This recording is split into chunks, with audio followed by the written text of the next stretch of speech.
Aerial reconnaissance units of the Ukrainian Defense Ministry's main intelligence directorate, primary division detected and struck 3 Russian Mi-8 helicopters and a Nebo-U radar station worth $100 million in Crimea.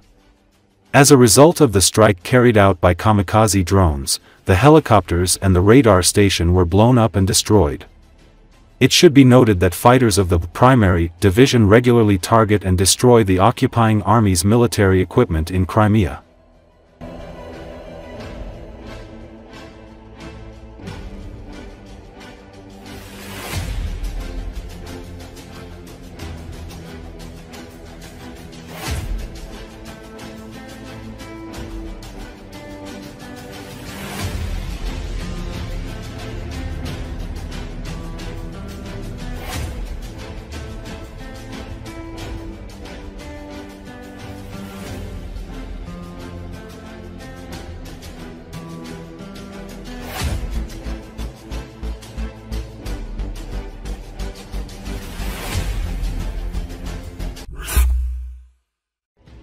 The Ukrainian Defense Forces are successfully conducting counteroffensive operations in the Dobrapilya area.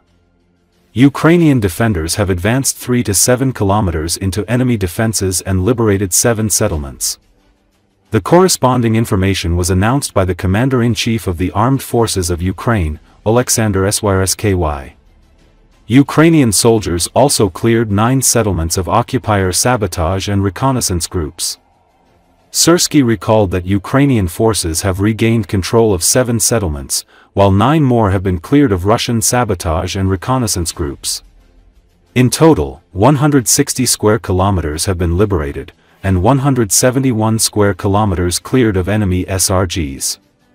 According to him, Russian losses in manpower amount to 2,456, of which 1,322 are irrecoverable.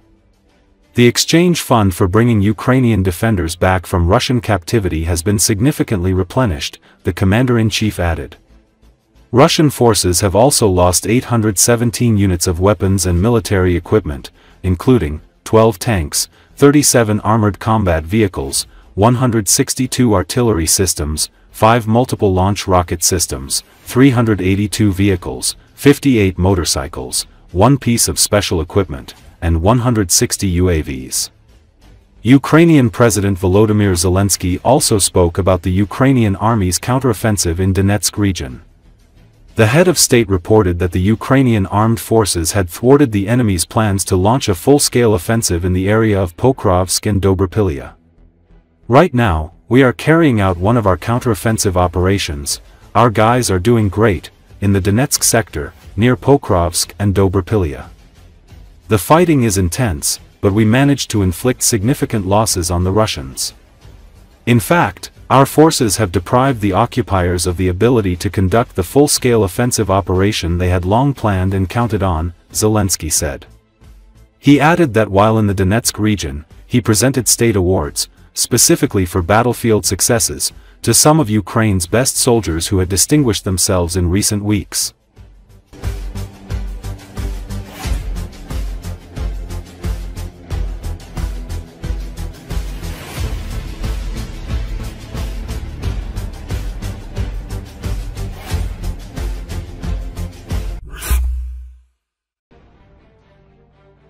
When President Vladimir Putin praised veterans of the war in Ukraine this year as the elite who defend the motherland, he cast them as a generation of men ready to lead Russia into the future.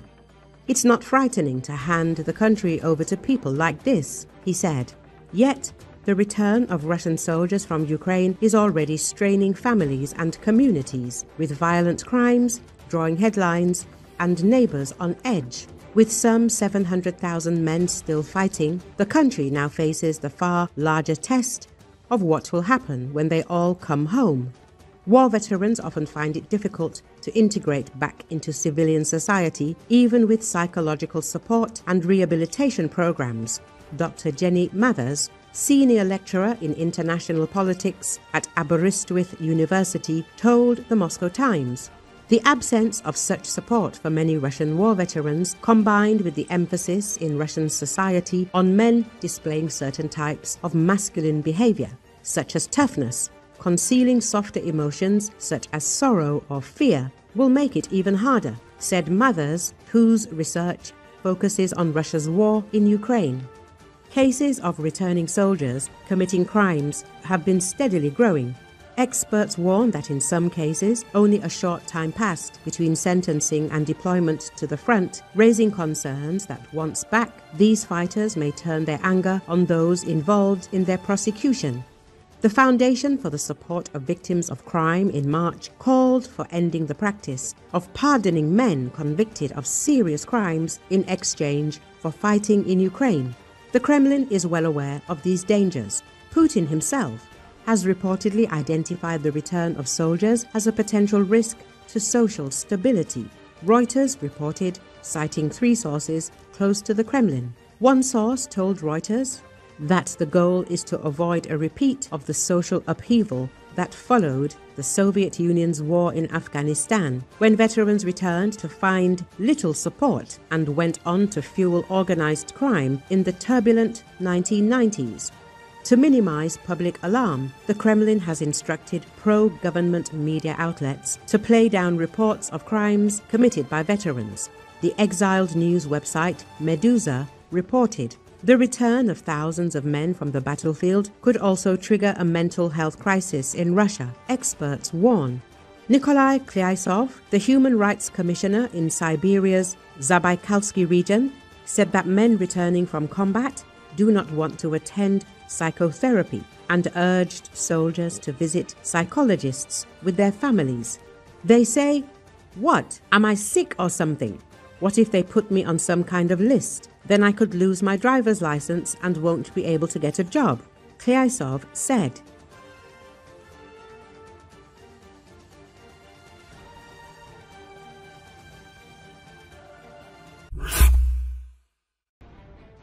The Ukrainian Defense Forces have encircled the Russian occupiers in 3 places in the Dobropilya direction. One encirclement is small, another is slightly larger, and the third is large. This statement was made by the head of the Assault Troops Directorate of the Armed Forces of Ukraine, Colonel Valentin Manko, in a comment to Radio NV. According to the officer, the enemy has been cut off in the Dobropilya area for 3 weeks now. In the Dobropilya direction, these hair ears were short. The 425th, 1st and 25th Regiments and their corresponding battalions were all in action there. Then came the second cauldron, meaning these hair ears have been cut off for us for about 3 weeks now. 3 weeks ago, a major operation to blockade the enemy and completely encircle them began. Then, if you recall, there was the hare's head. This operation was not almost, but essentially completed, the colonel said. The officer noted that the occupiers are currently trapped in 3 cauldrons, and further details about the Ukrainian military operation cannot be disclosed at this time. Recall, Ukrainian President Volodymyr Zelenski met with soldiers participating in the Dobropilya counter-offensive operation. Since the beginning of the operation, Ukrainian troops have liberated 160 square kilometers and 7 settlements. Zelensky wrote about this on Telegram. It is noted that the president heard a report from the Commander-in-Chief of the Armed Forces of Ukraine, Oleksandr Syrsky, on the progress of the operation, the general situation at the front, and future plans.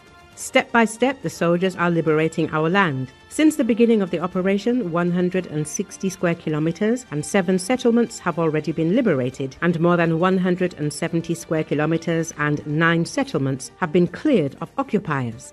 Almost 100 occupiers have been captured, and in these weeks alone, the Russians have thousands of wounded and killed. Zelensky reported. Recently, units of the Defense Forces of Ukraine completed the clearing of Pankivka and surrounding areas on the Dobropilya direction.